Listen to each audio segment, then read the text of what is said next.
மேட்சை தாண்டி ஒரு பரம்பரை சண்டை.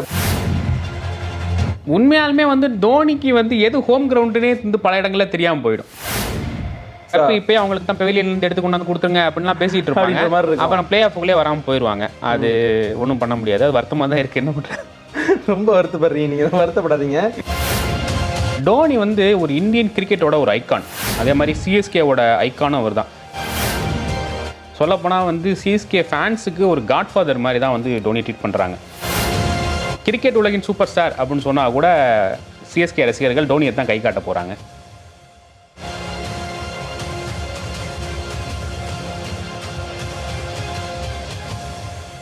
வசந்த் நியூஸ் நேயர்களுக்கு வணக்கம்.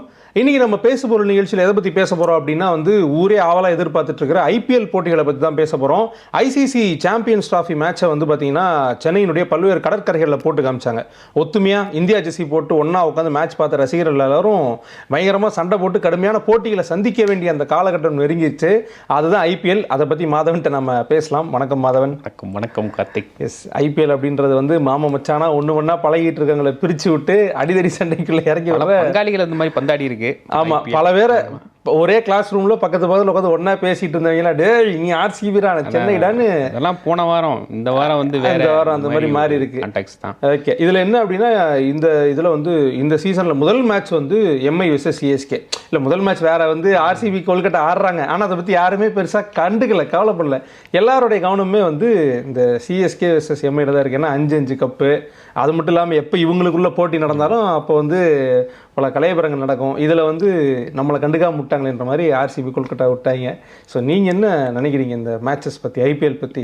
இல்லை, ஐபிஎல் ஸ்டார்டிங்கில் இருந்தே வந்து 2 டீமுக்குமே வந்து ஒரு கடுமையான ஒரு ரைவல்ரி போட்டி.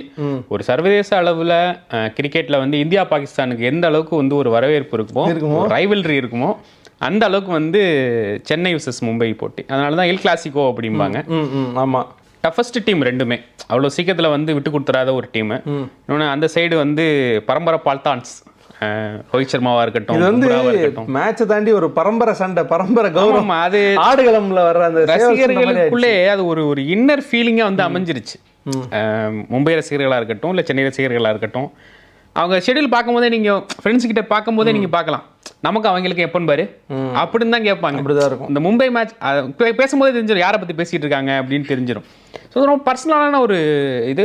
விளையாட்டில் இது கூட இல்லைன்னா இப்படி ஃபுட்பாலில் இந்த லீக் மேட்ச்லாம் நடக்கும்ல, இந்த மான்செஸ்டர் யுனைடெட் இவங்களான போட்டி வந்து உலக லெவலில் எப்படி பார்க்கப்படுதோ, நம்ம யார் கோட், மெஸ்ஸியா ரொனால்டோ சண்டை நடக்கும்போது இந்த மாதிரி வந்து இந்தியா ஃபுல்லாக இது நமக்கு மட்டும் கிடையாது. இப்போ நமக்கு சென்னைக்கும் தமிழ்நாட்டுக்கும் மகாராஷ்டிராவுக்கும் நடக்கிற ஒரு அது வந்து மாதிரி இல்லை. இல்லை என்ன பியூட்டிஃபுல்லான விஷயம்னா, மகாராஷ்டிராவில் இருக்கிறவங்களும் சென்னை சூப்பர் கிங்ஸ் ஃபேன்ஸ் நிறைய பேர் இருக்காங்க, இங்கேயும் நிறைய பேர் இருக்காங்க. ஆமாம், ஐ மீன் இங்கேயும் எம்ஐ ஃபேன்ஸ் நிறைய ஃபேன்ஸ் இருக்கிறாங்க. இன்னொன்று உண்மையாலுமே வந்து தோனிக்கு வந்து எது ஹோம் கிரவுண்டுனே வந்து பல இடங்களில் தெரியாமல் போயிடும்.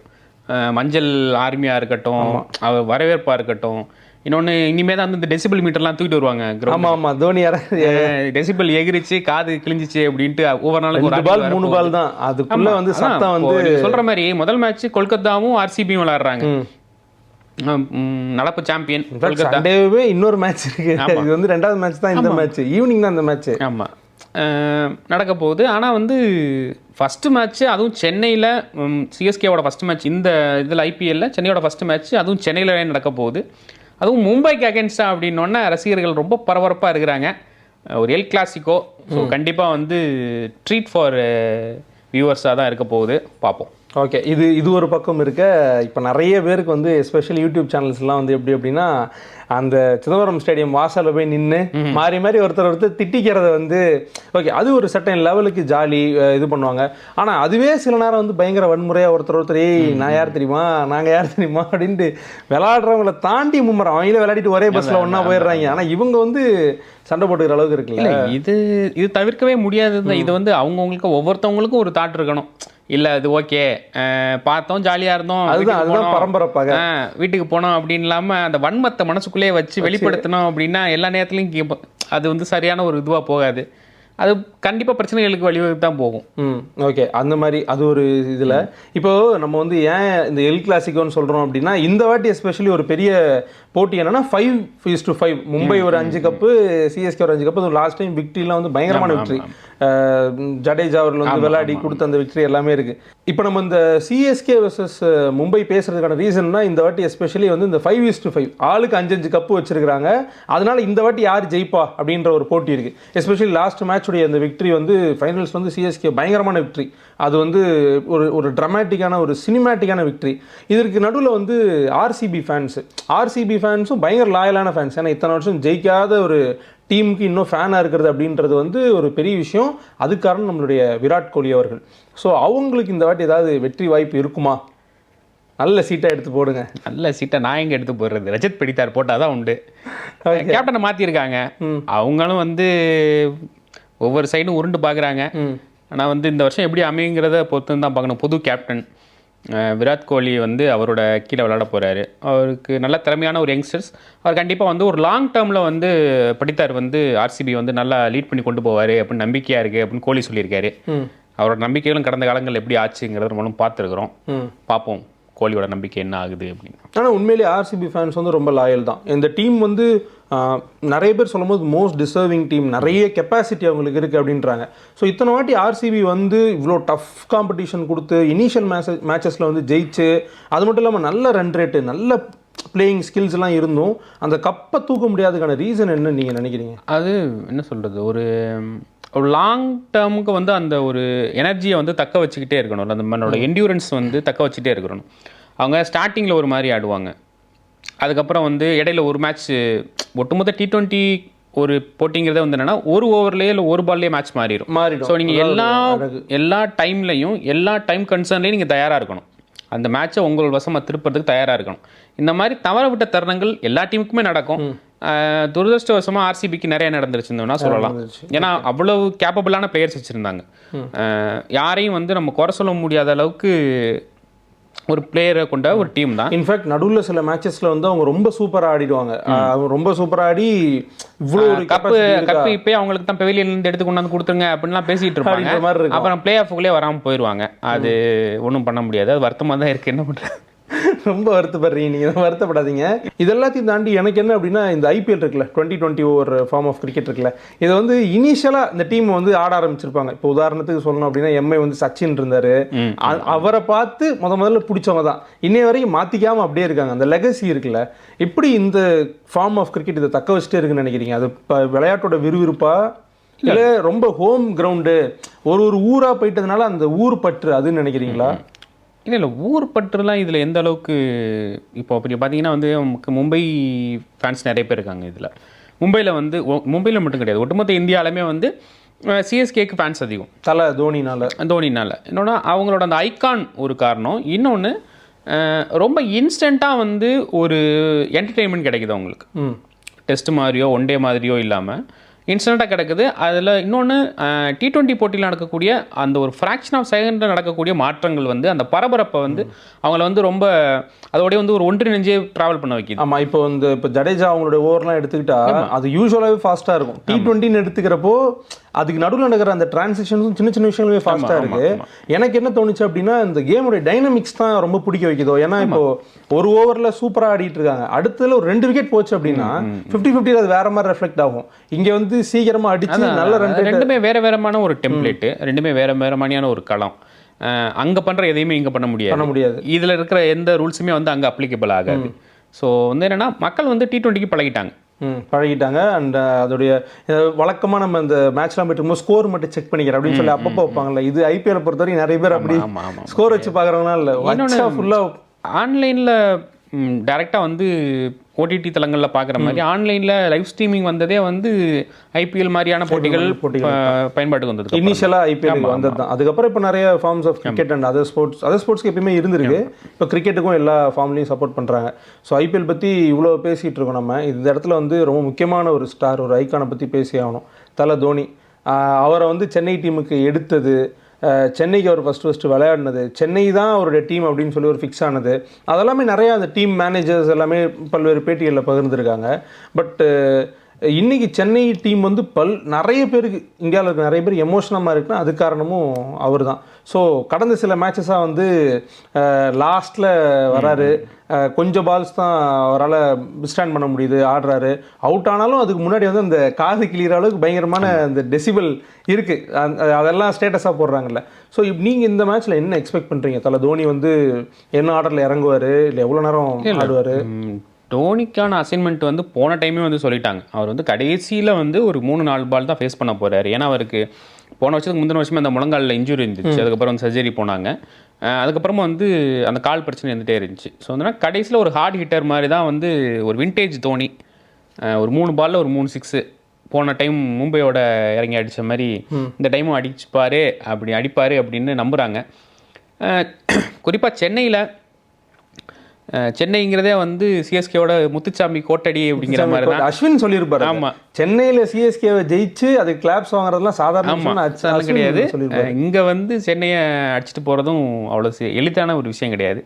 யோசிச்சு பாருங்களேன், ஒரு 30,000 கிரௌடு. சாமின்னு சொல்லிட்டீங்க, முத்து பாண்டியா, முத்துப்பாண்டி கோட்டை இங்கே மிஸ் ஆகுது பார்த்தீங்களா? அதான் இது முத்துப்பாண்டி கோட்டடி அப்படிங்கிற மாதிரி யோசிச்சு பாருங்க. ஒரு 30,000 கிரௌடுக்கு மத்தியில் தோனி இறங்கி வந்தாருன்னு வைங்களேன், வந்து பேட்டிங் 2 பால் ஆடிட்டாருன்னா போதும், எல்லாருமே ஜெயிச்சாங்களா தோத்தாங்களா கூட மறந்துடுவாங்க. ஜெயிக்கிற பத்தி பிரச்சனையே இல்லை, ஓவரில் ஒரு 2 பால் பார்த்துட்டோம்னா போதும், அதோட முடிஞ்சு. அதுக்கப்புறம் வந்து மும்பை இந்தியன்ஸுக்கு குழம்பிடுவாங்க, நாங்களாம் மேட்ச் ஜெயிச்சோம் நீங்க ஏன் கத்திட்டு இருக்கீங்கிற மாதிரி ஆயிடுவாங்க. ஸோ வந்து என்னன்னா மேக்ஸிமம் போகிற ஆடியன்ஸ் எல்லாருமே, இல்லை வெயிட் பண்ணுற ஆடியன்ஸ் எல்லாருமே தோனி வந்து கண்டிப்பாக பேட்டிங் இறங்குவார், அதை பார்த்துடலாம் அப்படிங்கிற ஒரு ஆசையில் தான் வந்து போகிறாங்க. டிக்கெட் புக் பண்ணிங்களா நீங்கள்? டிக்கெட் எங்க புக் பண்ணலாம்னு போனேன், வெப்சைட் ஓப்பனே ஆக மாட்டேங்குது. அஃபிஷியல் வெப்சைட் ஆஃப் சிஎஸ்கே நிர்வாகத்தோட இதில் வந்து ஓப்பன் பண்ணாங்க. 1.5 மணி நேரத்தில் வந்து மொத்த டிக்கெட்டும் காலி ஆகிடுச்சான். 1.5 மணி நேரத்துலேயே? ஆமாம், 1700 7,500 வரைக்கும் அந்த ரேஞ்சு போல் எல்லா டிக்கெட் வந்து 1.5 மணி நேரத்தில் காலி ஆகிடுச்சு. அதே மாதிரி ஒரு ஆளுக்கு வந்து 2 டிக்கெட்டு தானே.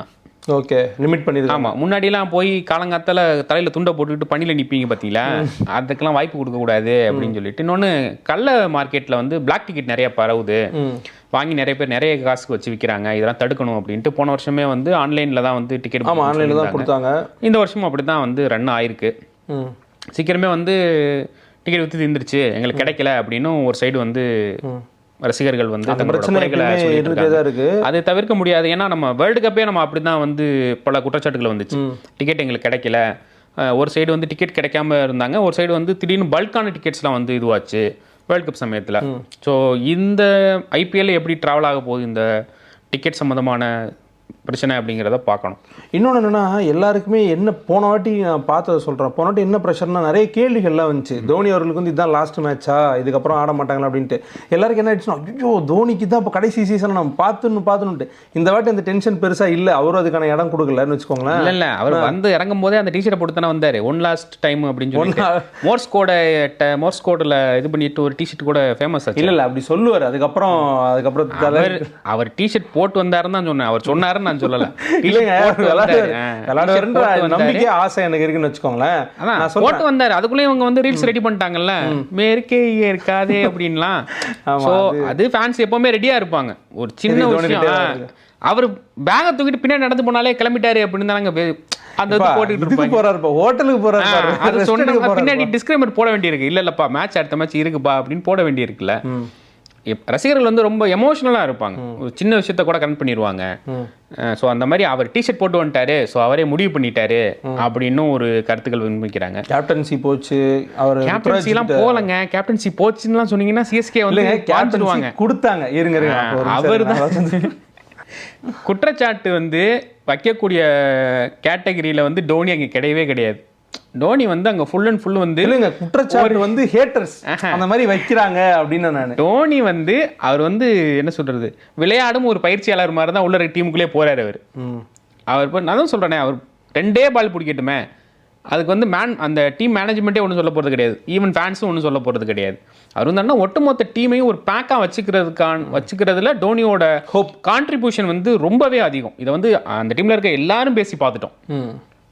புதுசாக ஜாயின் பண்ணவங்கலேருந்து பழைய டாடிஸ் ஆர்மியில் இருந்தவங்க வரைக்கும் எல்லார்ட்டுமே நம்ம பேசி பார்த்துட்டோம். டோனி வந்து சிஎஸ்கேல என்ன மாதிரியான ஒரு பார்ட் ப்ளே பண்ணிட்டு இருக்காரு அப்படின்ட்டு.